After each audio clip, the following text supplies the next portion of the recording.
Ladies and gentlemen, welcome to Hero Movie Podcast, your greatest source for superhero movie and TV discussion in the multiverse. I am your host, Adam Portress, and joining me today, like Bruce Willis, he ain't no crier, Sweet Shanza Kovacs from the internet.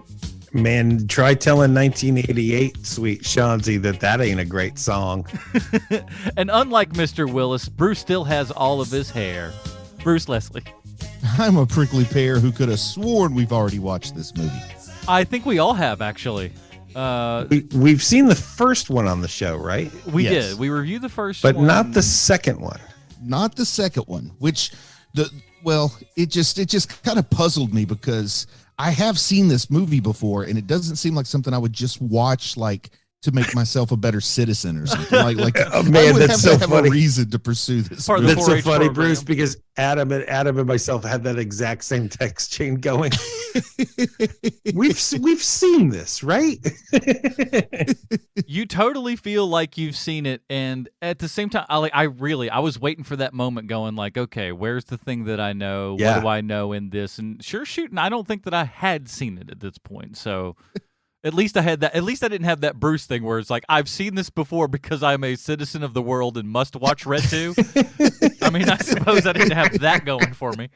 But then again, he's going to be on the show today. He's going to be the one that points out all the nuances in this movie that you and I just totally didn't get because we just kind of glossed it over with our first viewing. Bruce is going to get the deep on us, figure out. There's a lot of subtle things going on in this movie we'll get to. Yeah, that's you don't want to just bash the folks over the head with it. You want to be subtle. And you know what? If I know anything about Bruce Leslie in the 8 years that I've spent every Sunday with him, it's just how subtle a man he is. So this is going to be good. Subtlety. This is going to be Subtlety. great for all of us. The grace of a something. But before we get into all of that, we do want to say a big giant thank you to the people that support us over at patreon.com/HMP. Those awesome folks get pre-show, post-show, and the Dinger Zone. And we have a new supporter this week. Lon has joined us. Sean, we got a nickname for Lon, yes? Yes, we do. And Lon, I'm going to tell you something. I'm going to give you a deep cut here on the personal life of Sweet Shanzi from the internet. My favorite person in the entire world when I was a little kid was my cousin Lonnie. We called him Lonnie or Little Lon because there was a big Lon. Oh, of course. Because I'm sure this doesn't come often. This doesn't happen often where you know a bunch of people named Lon. But there was a time in my life where I'm not even joking. I knew 4 people named Lon. Wow. And 2 of them were related to me because they were they were father and son, brother and brother. Get out of here. They were father and son. But I also knew 2 other Lons. And my favorite person in the entire world till I was about 10 years old, his name was Lon, or as I would call him at the time, Lonnie. And so Lonnie introduced me to baseball cards, comic books, the Boston Red Sox.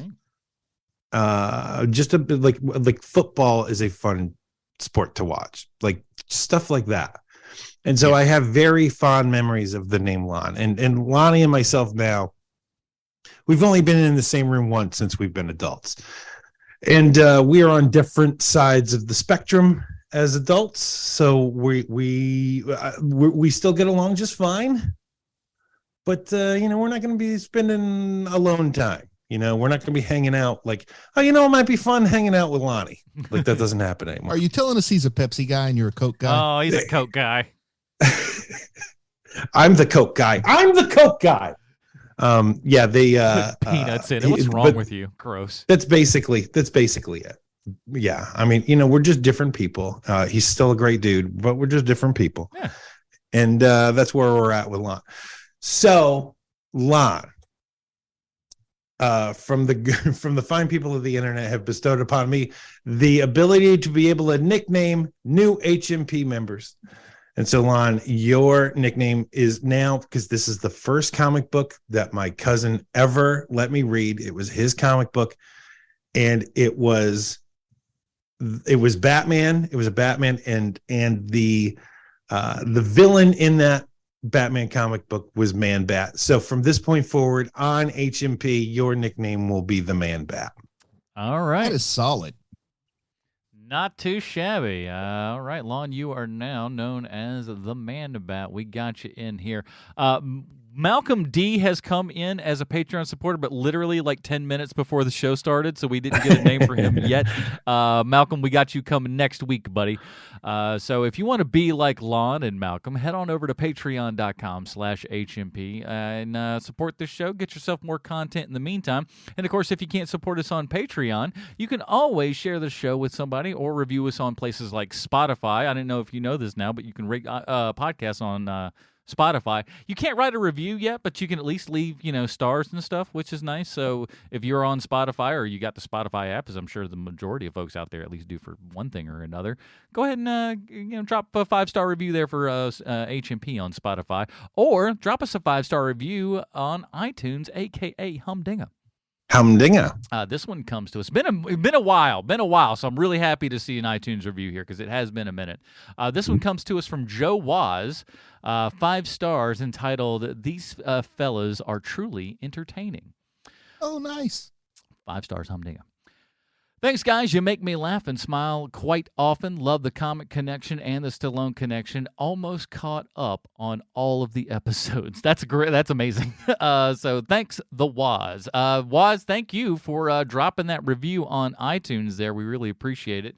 And we hope that anybody else out there, like I said, if you review us on iTunes, share the show with a friend. The reason that we've been going around 8 years is because of you guys, and we really appreciate it.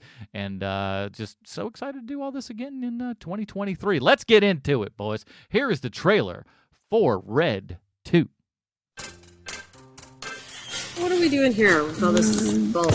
We're having a ball. We're living life. Frank, what are you doing here? I need you. Look, I'm retired, okay? You haven't killed anybody in months. That's a positive thing. They're coming. I can feel it. 96 hours ago, somebody said you and I took part in an operation called Nightshade. At the height of the Cold War, a Megaton device was smuggled into Moscow piece by piece and then reassembled. The scientist was Edward Bailey. He's in an asylum for the criminally insane. Frank Moose is my dear fellow. Why are you so old? You've been locked up here for 32 years. Come on, Frank, you're gonna be kidding me, yeah? Come on, put him up. 11 million people are gonna lose their lives if you don't help me. Is there any way you could tell us where the bomb is? I invented it. It's not good. MI6 has just given me a contract to kill you. Apparently you're #1 on Interpol's Most Wanted. What did you say? It's important to enjoy life while you still can. They're sending an old friend of yours as well. He's the best contract killer in the world. You need help. Hello, Frank. Who is she? Trouble. How are things? Yeah, Frank, how are things?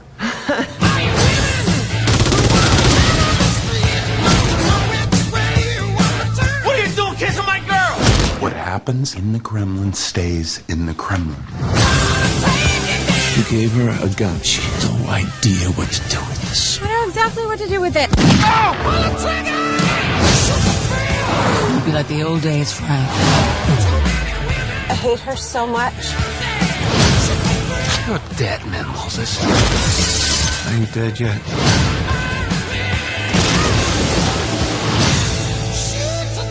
I never heard of you. Must be a little bit before my time. Well, you've heard of me now.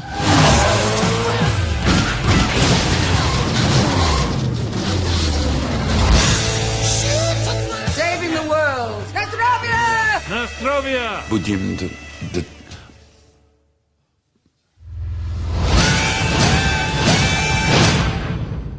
Alrighty, that was a trailer for Red 2. And I forgot to mention that the reason that we're reviewing Red 2 is because of those Patreon people. They voted, and Red 2 was at the top of that. You know what time it is. It's time for Bruce's Comic Book Connection. What do you got, Bruce? I could have sworn Red was a Vertigo comic. I really could have. I would have bet it all on Final Jeopardy. Because, I mean, you could just imagine if I was on Jeopardy, going into Final Jeopardy, and they say the topic is comic books, well, I'm going to bet it all. Yeah. And then the answer is going to come up, and it's going to say, Red was a comic that was published by this DC Comics imprint. And I had this smug grin on my face because I had Vertigo written down.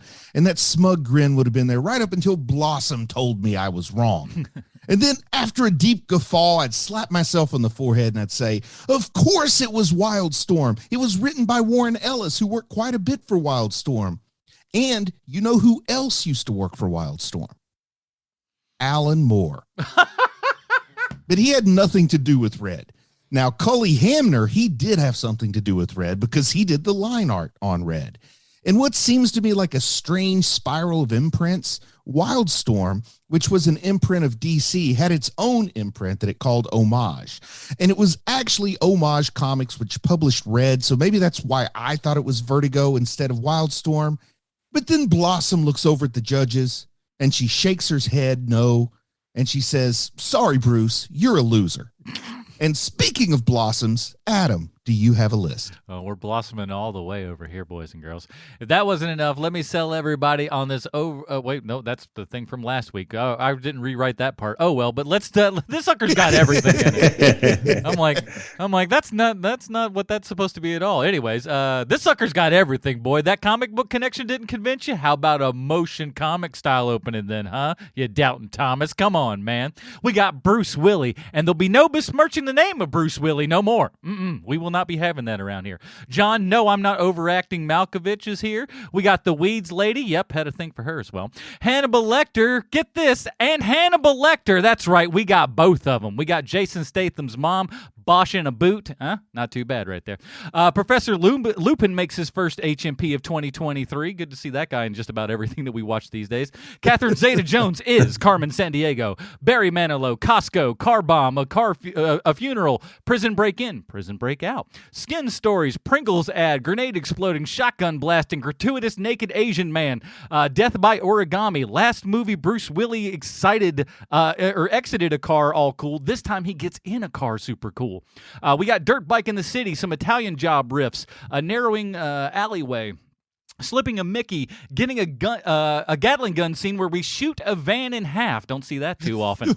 In the statue. Chalkboards with equations, convenience store smackdown, chemical weapons. We play many games of old man dress up. Your lady keeps making out with other people. That's fun. Sniper fire, machine guns galore, shoe sniffing, feet poetry. And this isn't even a Quentin Tarantino movie, but you'll bet it was. You'll wish it was.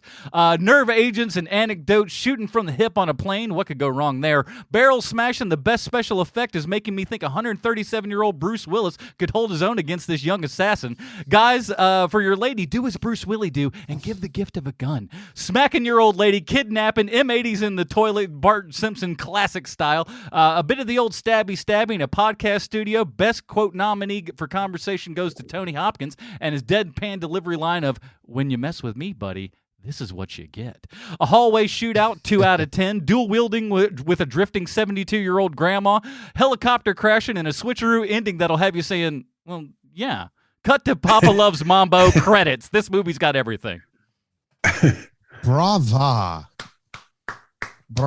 That's how John Malkovich says bravo. Yeah, you got to like clap and you did a very good job today with reading Brava. all of the things that you wrote on a computer. Congratulations.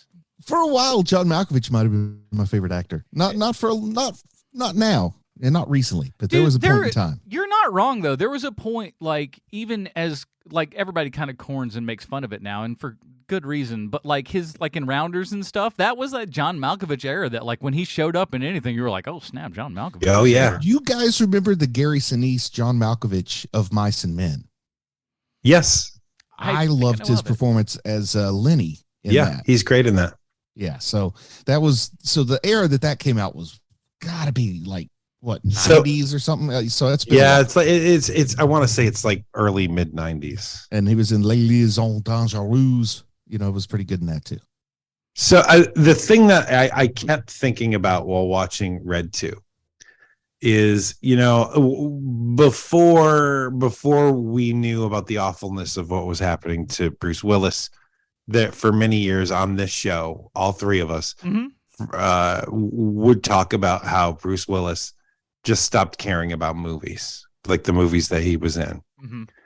And so I was trying to think, did he care about what he was doing in Glass?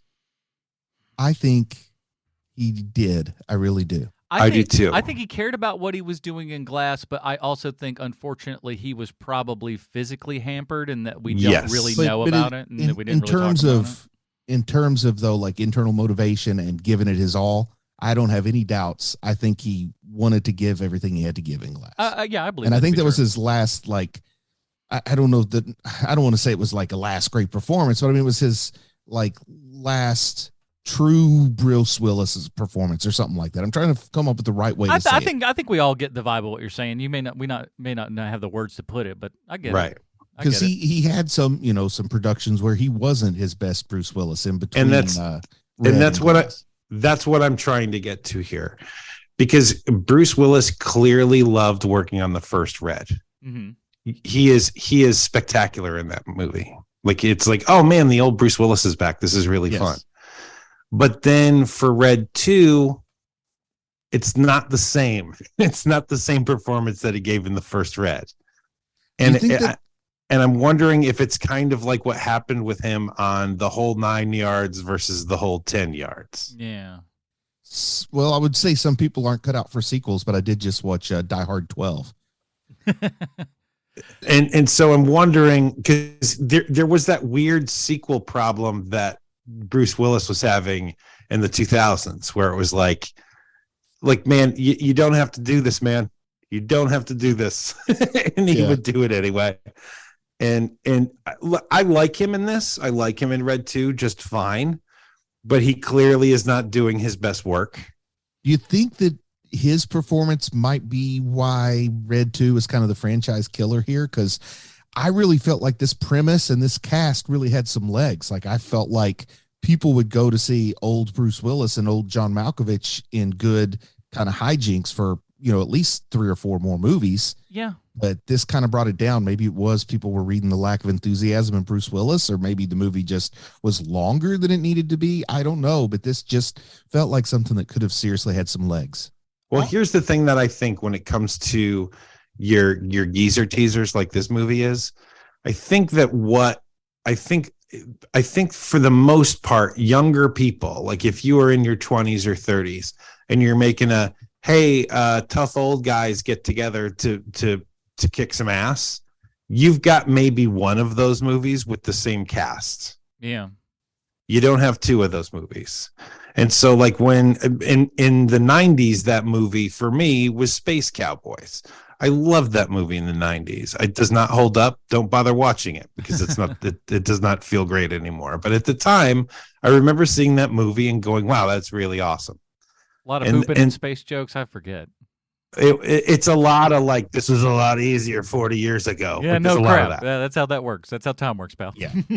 And so, like, now there's, and in the 2010s, that movie is Red. Like, Red is the surprise one where you're like, oh, this movie is great. Like, for what this movie is, it's fun.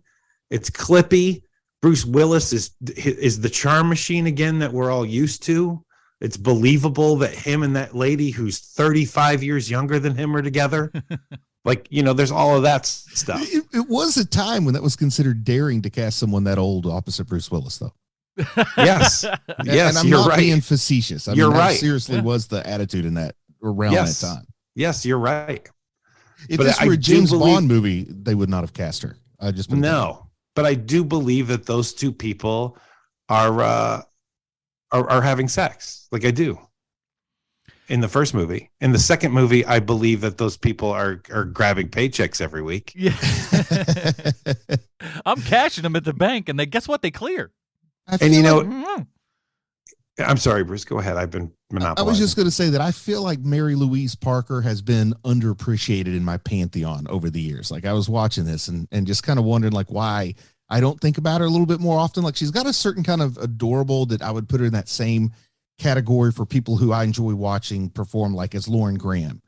She kind of would work in some of those same roles for me, and I'm a big fan of Lauren Graham, so why don't I think more about Mary Louise Parker? I don't know the answer to that. Maybe I need to go watch, was it Weeds she was on? Yeah. Maybe I need to go watch that. She's really good in that. I don't like her in this movie.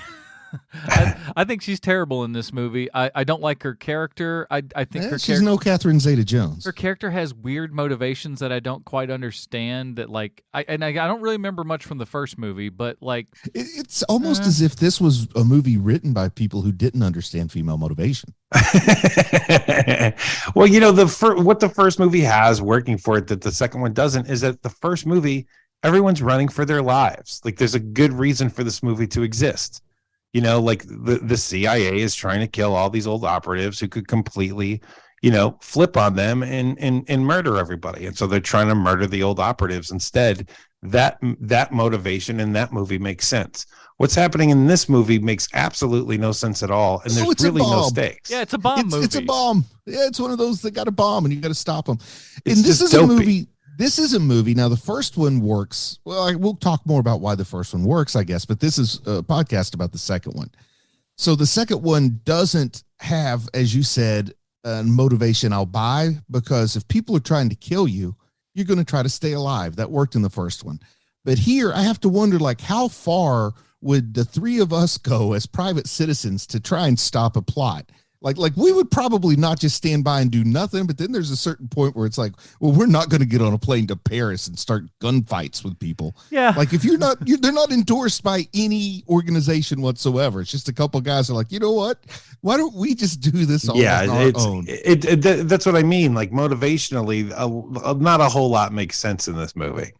Yeah, they didn't have like a personal stakes like the first one did, which is, it's kind of weird. But like if there's one person who's going to die, that means more to us than like a whole continent would be blown up. Right. In movie terms. I don't mean in real world terms, but, in movie terms. Right. And I knew what you meant.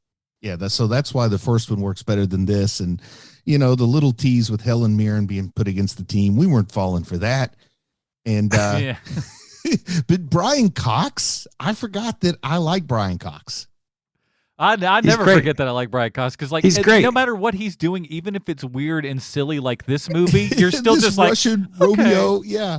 And it made me think like kind of as a coincidence or whatever. But my wife had got me started watching Succession, so I've seen like the first 4 episodes of Succession, and he's in those first 4 episodes there, Brian Cox. So made me think like serendipity when those things come together. But I did not remember him being in this, and then when he showed up, it was a lot of fun. Also, like another great, I don't know why I just thought of this, but like the first like Brian Cox performance that I think made me just kind of go like, because I maybe because it just wasn't super flary, I guess, was him in The Ring. People forget he's in The Ring, but he's like I had forgotten. Yeah, he's in there for like a hot second. It's just like, oh my, or maybe it's Ring 2. I forget. It's one of the Ring movies. The American version or the Japanese? The American, obviously. It'd be really crazy if he showed up in the Japanese version. That'd be hilarious. Not in the English language version. Yeah. But he's good. But like, I love he's wearing like he's got just a dumb little goatee and a beret and everything. He's in the movie for 5 minutes, but like he's having fun. He's like sniffing feet and everything. He's at least he don't know like he's. Oh, that sounds fun to me. He's there just having a good old time acting. It feels like he just rolled on in and be like, I'm gonna have some fun here, and then I'm gonna leave, and I don't have to be on this picture for months on end like everybody else. I'm just gonna have a quick moment of fun.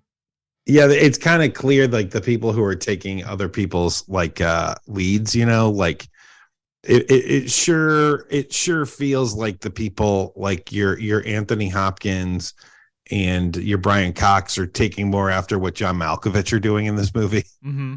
Oh, than what Bruce Willis is doing, and so it's just fun to see these gigantic hams just hamming it up like crazy. That's my sweet spot too, is the ham. I do indeed. So that's why I probably like this franchise better than the average person. Like I said, I thought it had some legs, but clearly no one in the world agreed with me because it has no legs. There's no TV show. There's no animated series on Amazon. There's no Red 3 that's been rumored to be in the works for 10 years. They're just like, okay. So did you read the books that these are based on? I did not. No, I haven't either. I don't know anything about it. My understanding as someone who's only speaking from like hearsay, second level, whatever, but my understanding is the first movie had more to lean on in the comics, and then they had to kind of come up with original stuff for the second. Maybe that's part of that gap in storytelling too. Budget for Red 2, $84 million. Yowzer. That's way too much money for this film.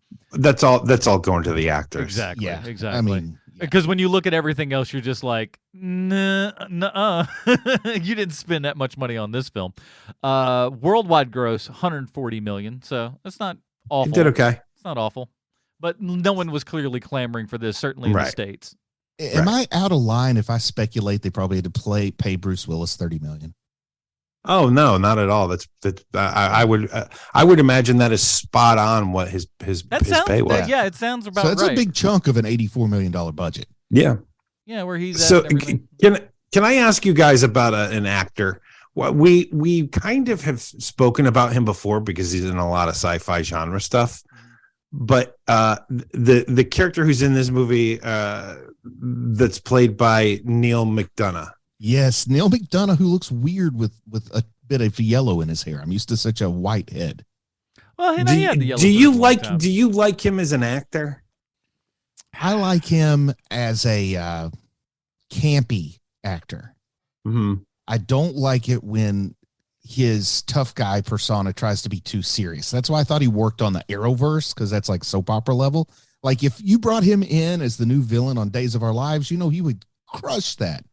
People would love that kind of villain on Days of Our Lives, but you don't bring him into Breaking Bad with that performance. You follow me there? Right. Yeah. And he's he's a fun cameo in like Sonic, you know, where he's there for just a hot second playing like a military guy or whatever, and we kind of goof on him a little bit. I think I'm with Bruce. I like more of the kind of more comedic things. Sometimes though, there's something. Dum Dugan. He's a fine Dum Dugan. Yeah. No, actually, really good at that. I'm actually very, very okay with that. But the other stuff, it's yeah, he can be. I mean, his most famous movie is probably Minority Report, right? Oh yeah.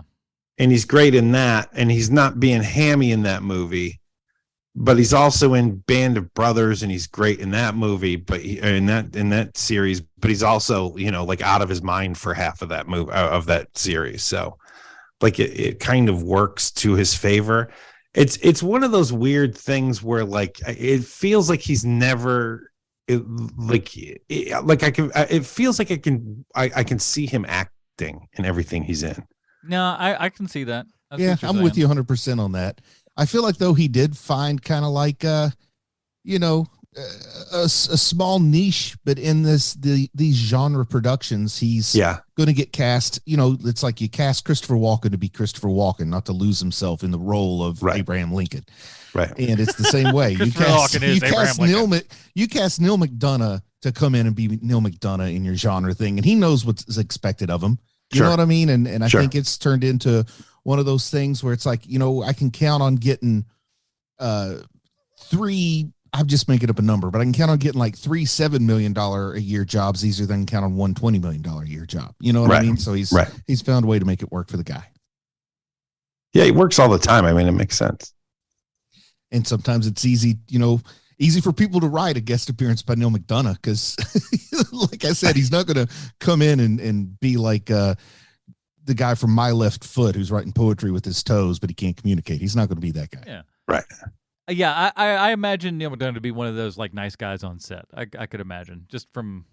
Oh yeah. And again, how much that guy works, probably a decent dude. I would guess. Let's talk about our assassin here, Lee Byung-hun, I believe. That's my best. The first thing that I thought about, because you know Helen Mirren is in both this franchise and the Fast and Furious, but I thought like can Hollywood action movies, is Han the only Korean name they know? Yeah. Yes, the answer is yes. 2 of them that I know, and they're both named Han. Well, it's not too but far. I checked, they're not in the same universe, so it's not like there's 2 actors portraying the same character. No, well, at least that's good. But he was like, you know, he was in the new Terminator movie not too awful long ago. I never really saw that one. The credit that caught my attention is he was in The Good, the Bad, and the Weird. Oh yeah, that's which I've right. heard is some awesome Korean cinema. I've seen that movie. That movie is bananas, and it's great. For about 2 weeks, I really wanted to see that movie. Then I just kind of forgot it existed, so I haven't seen it. It's good, man. I think that you would like it, actually, Bruce. I'm gonna have to check it out. And you totally should. I Saw the Devil was another one of his ones that I think probably most Oh, that's decent where I amount of know him audience from that best. see. You're right. Yeah. You know what? I watched that like within the past couple years based on I think Sean's recommendation. And I got it from Adam. Yeah, it's So a good one one. big circle of recommendations. I didn't realize that was the same guy. And now we recommend it to you, a home viewer. Find your internet and go look it up. I thought this guy was great. I thought he was like what this movie frankly needed was someone who can, actually perform these action stunts and everything, because God bless these old people, but they ain't doing none of these action stunts. It's so sad. I'm like, oh my gosh, we can finally get somebody that can come in here and start kicking some butt and we can have fun. And also, I'm a pretty easy target, but I was just enjoying the escalating ridiculousness of John Malkovich's wardrobe. Like when he had the jacket and the shirt and the scarf that just said like Russia and the hat that said Russia, but it doesn't say it in like Cyrillic. It says it in, Western letters, which is the absolute touristy thing to do, which I've seen firsthand. And it's like, shouldn't you be trying to lay low? His idea of blending in is like an Elvis jumpsuit with the word Russia all over it. Now, when you saw this firsthand, were you looking at a mirror while you were in Russia? Oh no, I blended in a little too well. They thought I was one of the people suffering their country's Great Depression at the time. Oh, he was just hammered. Dress or look good. Yeah. My blue jeans were faded. My eyes had dark sags under them. No, I'm just a poor American. We will turn him. That is no such thing. Yeah, because the only time that the action is interesting is when this guy's on screen. Yes, for the most part, agreed. Everything Totally else agree. is like, I feel like when there's a lot of single shots in this movie. Yes, there is. where these actors they got all their majors in this wide shot, then everybody went off to their trailers, and then we went back and did all the Yes, they blocking, did. and then we shot everybody individually so you could go off to your trailer and you don't have to act against nobody else. And that's literally what I'm speaking to when I'm referring to what I did at the top of the show, which is that, when you're in a wide shot, there's no way that's Bruce Willis. But in the first one, yeah, he would do that. But not in this one. But you'll see all these moments where it's just like, oh, this is Anthony Hopkins time. When they just spent this is Anthony Hopkins day. We're taking all this day with him. And there are scenes where he is literally the only person in the room just walking around talking out loud. Just trying to give some sort of business going on. Hey, It feels like he's in a play. Nobody loves the beauty of idiotic filmmaking more than me, so I like that. So if you were 70 years old, here's the other question I had about this movie. If you were a 70-year-old male who, you watched a lot of like Arnold Schwarzenegger movies and Bruce Willis movies from the 80s and into the 90s, do you watch this movie and you like it? That's a good question. I mean, oh man, 70, I don't know. I think it would hit a little sweeter around that 55 when you don't want to admit you're old yet. But these guys admit they're old. That's why I'm saying that the 70s probably works. It's kind of like this. It's kind of the reverse of like, John Hughes made all of those high school age movies, but it wasn't high schoolers who were really going. It was the junior high kids who were going to those movies. Yeah. It stops being like that. It's not, the people that go to nursing home movies are the people that are in assisted living. The people who are dead. This is what you meant by they're dying to get in here? You're an idiot, sir. My dad loves these films. So he does. So your dad watches this movie and loves it. Oh yeah, owns both on the Blu-rays. Oh wow, really? Yeah. Nice. Oh, so he really likes this. He's also like, I'll just buy a whole crap load of movies on a counter.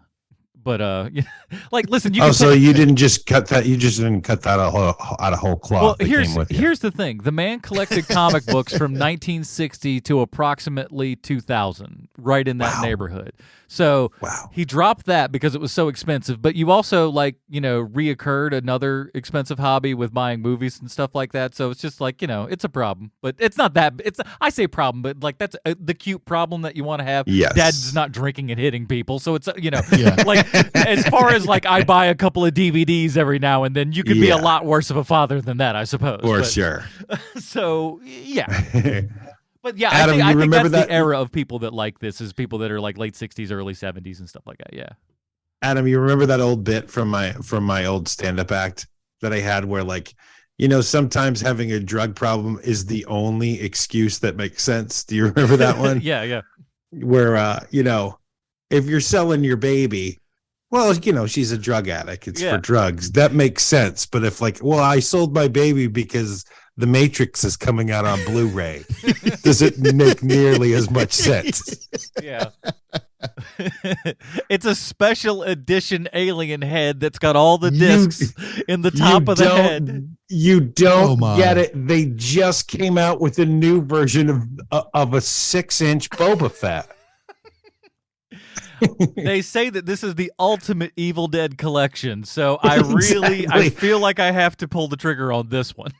It says ultimate, you idiot. Of course I had to get it. Do you guys know if they ever released any like high-end Red 2 action figures? Oh, that's a very good question, because that's one of these weird ones that like you never know. Yeah, and it'd be a cool thing to collect if it's out there. I don't know that that's a word I would use, but okay. Let's entertain what those words are. How are you saying cool? Yeah, what? I'd be the only guy in my block that would have all 4 action figures. That would be true. You could get one and you would have the most red action figures of anyone in your town. No, Red 2 specifically. Specifically Red 2. Everybody's got the red action figures. You need Red 2 where the color of the jacket is different. You walk in and then they're like, "Oh, well, this is just the red stuff. I don't even want to be here now. I got to go home. Bye." I'm not gonna entertain even being in your domicile unless it's Red 2 action figures. Forget it. Who wants to watch The Christmas Story when you could watch The Christmas Story too? The bomb, like that's the biggest thing about all of this movie is that at the end of the day, and I don't know, I suppose we complain about it in like, you know, a lot of comic book movies per se, is that everything is a worldwide phenomenon, and we're struggling on the brink of humanity, and we're all going to die any possible second. And we've mentioned oftentimes how like, oh, it's kind of nice to have low stakes. Could the stakes be much lower in this one? With the bomb? Well, I gotta tell you, I suppose it's a big bomb. What you don't understand is the significance of red mercury, which if you understood science, you know, that would make sense. Oh, I'm so sorry. I didn't miss the flippin' biology class that I had to take before whatever the hell this movie is. I'm sorry. Red mercury, you say? Oh, me and my geologist buddies will be... Red is significant because it's the name of the movie, or at least the movie. That is the subtle thing I wanted to point out to you guys that was in this movie. Avatar 3 is going to be like the search for unobtainium. That's how we're just going to start naming crap now. Yeah. Just like, what's in it? I don't know. Bears? Cocaine bear. There, that's what we'll call it. Go ahead. That's a movie. But you know, a little bit of red mercury goes a long way compared to silver mercury. Oh, you remember when Mary Poppins sang about that? Just a spoonful of red mercury makes that? That's not... Okay. That's nailed it. My favorite movie name of the last 15 years is that new Gerard Butler movie called Plane. Plane? It's literally called Plane. Which movie do you want? Oh, just give me the Plane movie. Just give me Plane. I'd like a plain movie, a plain hamburger, and a plain oh my god, it's so good. I really would love to know. Like, but here's the thing that's most scary to me is that that's going to work and it's going to catch on, and then like everything's going to be like train, car. Do you think when Anthony Hopkins was on set that the director asked him to just kind of do a Hannibal Lecter, and he said, yes, this movie doesn't deserve a Hannibal Lecter? No. I think that they did ask him, and I think that he did do it. I mean, you know, like a 50% version of it, but I think that he did do it. I feel like he said this movie doesn't deserve Hannibal Lecter, so I'm going to do a parody of my greatest role. Yes, I honestly believe that's exactly what transpired for this. Look, Anthony, we know you're a great actor. We don't want Anthony Hopkins, the actor. We're literally looking for Hannibal Lecter. I think that's exactly what happened. Did you reference 2 Hannibal Lecters, Adam? Yeah. He sure did. Who's the other one? I'm just curious. Brian Cox. From Manhunter? Yeah. Yeah. Oh, I didn't realize he was in Manhunter. Now I got to go back and watch that again. Oh, you listen, you can do a whole lot worse for an evening than sitting down and watch a little Michael Mann Manhunter, boy. Yeah, he's real good. The director of this, Dean Prost, also has done just boatloads of television and stuff like that. But I think Bill and Ted Face the Music is their his most recent one. Yeah. I think, and it was a good movie. that was Yeah, it is. Hey, yeah, he's got a couple of good like Galaxy Quest, Home Fries. Yeah. Home Fries was like at least that was a movie that people went to go see.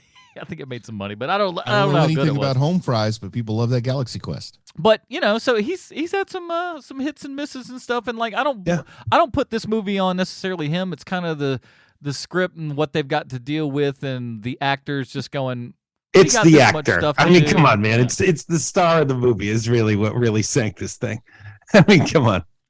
You could feel it coming out of the screen, like, oh, Bruce doesn't want to be here at all. Yeah, like when she's like like hanging on him, just going like, oh, we want to do a movie. It feels like the producers going like, come on, and let's go do a fun action movie. You've been sitting around doing nothing. We need an action movie. He's like, listen, I don't really want to do an action movie. Oh, but we need an action movie. Come on, like that's what it feels like.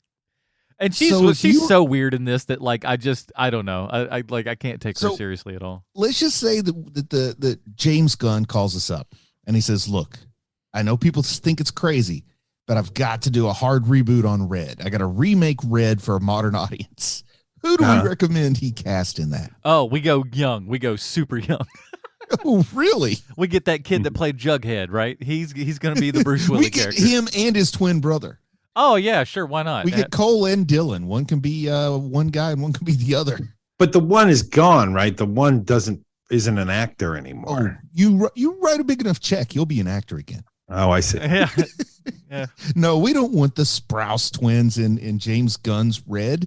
I like the idea that every movie he makes from now on is going to be called James Gunn's and then the name of the movie. Oh, my word. That's kind of funny, but like, what if it was so good that we ended up doing that? Like, what if James Gunn stuff was so magnificent that, like, with like Golden and Globus, we got to put it right up there at the top, just so you know what's going on. I don't know. Well, that's what they did with Guardians of the Galaxy Volume 3. And it's James Gunn's Guardians of the Galaxy Volume 3. Yeah, when you get to that level, I suppose. So I'm going to see James Gunn's Red, and I think you got to. I don't know. Who do you cast? Will Ferrell? Mark Hardy. He's in all of James Gunn's films. Who? You'd recognize him. You got to look him up. He was in Slither. He's in all of James Gunn's films. He was played. Michael Rooker has to be the Neil McDonough character, though. He's got to be a villain. Michael Rooker can't be one of the 100% main crew. Rooker, I mean, come on, he's Rooker. He's going to be a villain. That's just what baked into his DNA. I like the idea of a CGI'd Sean Gunn in the Mary Louise Parker role. It's like all mocap, I mean, like, listen, we're stretching the boundaries of technology here, but we're doing good work. And then Dave Bautista in a wig is Helen Mirren. I don't know. Actually, Dave Bautista would be a great villain for the Bruce Willis role. Oh, yeah. Yeah. Fighting against that, just a big giant kind of beast of a human that just looks like he could throw you across the room. Oh, my God. That's a scary man the more I look at him. The more I think about that Knives Out, the more I think of, like, that guy could rip you in half like a sheet of paper. Yeah. Frightening. The other thing that's frightening is we have to He'd be more like a marshmallow if he ripped me in half. Who are we fooling saying paper? He's fluffy. Gooey on the inside. All right, before we get to our review, we have to find out how this old person fest relates back 1-to-1 with another senior citizen, Sylvester Stallone. Why, thank you, Adam. I have a prepared statement. Hello, Mr. Stallone. Patrick Wachsberger was a production executive during the filming of Red 2, and I know you know this already, but there is a big difference between a production executive and an executive producer. The biggest one being that if you're getting yelled at by a production executive, your career is over. But so is theirs, so it's a veritable employment vortex. Now, it turns out that Patrick Wachsberger has been in the industry since 1976, but the movie I'd like to speak to you about today is the 1978 sci-fi cash grab Star Crash, starring Christopher Plummer and David Hasselhoff. And Mr. Stallone, before you ask, the answer is yes.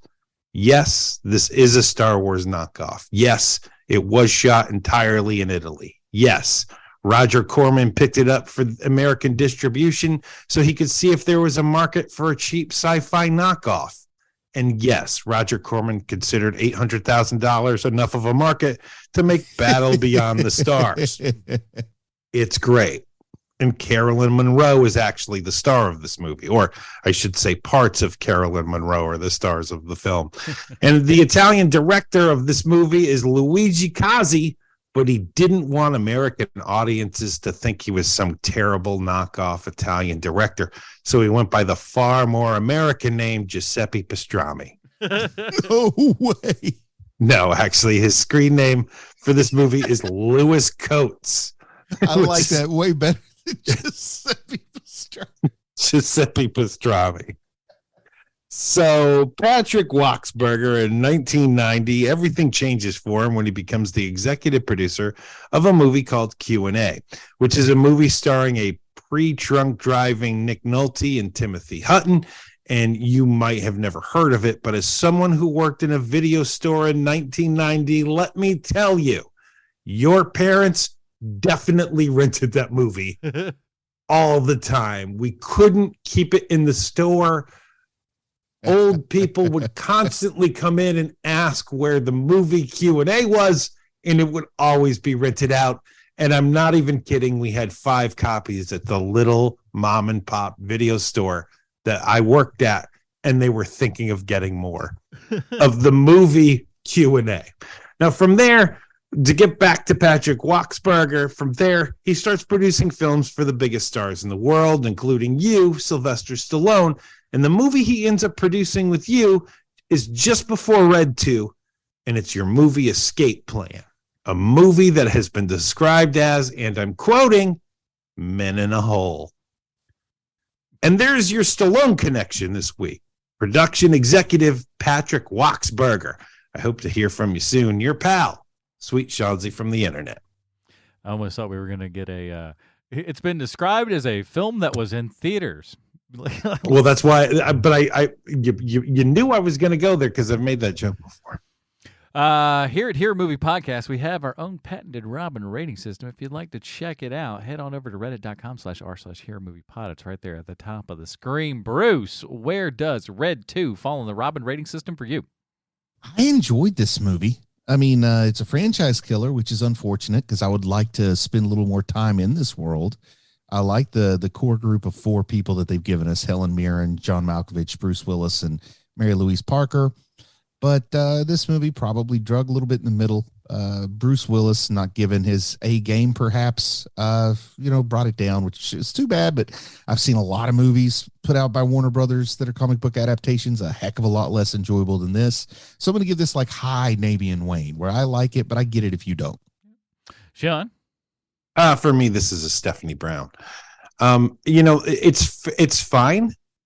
But as I was saying to you earlier this week, Adam, I'm sure I've seen this movie, but I couldn't tell you anything about it. And now, having just seen it a day and a half ago, it's already leaving my mind. And we're very soon going to be having the conversation. Hey, did we review Red 2? Yeah. So for me, it's a Stephanie Brown. Yeah, Stephanie Brown for me as well. It's not egregious. You don't hate it. Like, you don't want to set this movie on fire, but you're not, like, chomping at the bit having the greatest of times. It's okay. There's a couple of action scenes that are fun. Like I said, that Gatling gun stuff is, like, it's so over the top that, like, boy, it's fun. Because, I don't know, I thought it was fun. You're right. As many bullets as you see Gatling gun going in The Matrix, this is, like, 1,000 times more than that. And it's just, it gets to that egregiously, over the top level that makes it super fun. But overall, it's just kind of it's a swing and a miss, and like I said, you thought you saw it because it's just like, I don't know. It just feels like it has that kind of forgettability to it. Yeah. And I think we're going to notice that. And like you said, I think Sean's right. In about 2 years, we're going to go, do we do Red 2? I don't know if we did. No, we did Red 2. We totally did Red 2. We've been doing the show long enough, and we're all getting old enough. It's inevitable that we're eventually going to cover something twice and not realize it until somebody writes in. Oh, listen, I've part of me also thought that half of this might be them coming together for the Patreon vote as a bit of a laugh to just be like, hey, listen, let's all vote for the thing that they already watched before, and then we're going to compare their grades and tell them how wrong they were. Idiots. how dumb they were and how right we were for claiming that they were. That is it, everybody. Next week, we are going, oh, man, our good buddy Nate gave us an awesome idea for some shows and stuff coming up. So January is going to be the month where movies tend to go to die, like in Hollywood, right? They release all the junk in January. All your Oscar contenders and stuff come out in December. January, that's where we just give you the, there you go. Enjoy all of this crap. But that wasn't his idea. His idea is that we watch all of these failed pilots. Right. But exactly. There are failed things out there. So this is where we're taking some of the junky stuff that never quite made it, and we're going to see where it went. And we're going to start off by, this one's been what do you call it? Stalking us for some time. Yes. Boy, it sure has. We put it up for votes for Patreon several times. Never quite exactly, worked out for it and everything. But its time has come. Available now on the Internet Archive, so it's not going away, and it's readily available for everybody. The Spirit, starring Sam J. Jones, and I'm sure that we'll be regaled with tales of Sam J. Jones and God knows what. I don't even want to think that of what kind of wild and crazy tales we'll be receiving next week. But that's a tease. That's a tease to get you back here next week for more H&P action. In the meantime, though, Bruce, where can we find more of your work on the internet? I'd love for people to check out the YouTube channel, youtube.com/C/Bruce Leslie. Or you can just find me by my handle on YouTube at Anime Dad, and just put up kind of like a 45, 50-minute video, which is a highlight from my December live streams where you get to see me and my daughter try out some Japanese snacks and rate them on a scale of 1 to 10 or something like that. And then we also have a little Boxing Day unboxing special rolled in there where you can see us showcasing some of the gifts that we got for Christmas, including the Gob Stompers that we talked about last week. Watch it or get boxed in the ears. Yeah, there you go. Sean, what else? We have a show called 30 Questions, where each week we review the newest episode of some nerdy property. The next one we have coming up is Mandalorian Season 3. And hopefully you show up for that. But in the meantime, if you still want to hear our nasally terrible voices in other forms, we have 30Q of so many different properties. You should check it out. All manner of talk is available from us on the internet. Go about and enjoy. That is it, everybody. Join us next week when we're talking The Spirit with Sam J. Jones, available on the Internet Archive. For Sweet Sean Zakovac from the Internet, Bruce Leslie, I'm Adam Borges. Stay super, everybody. Bye, Marty and Evie.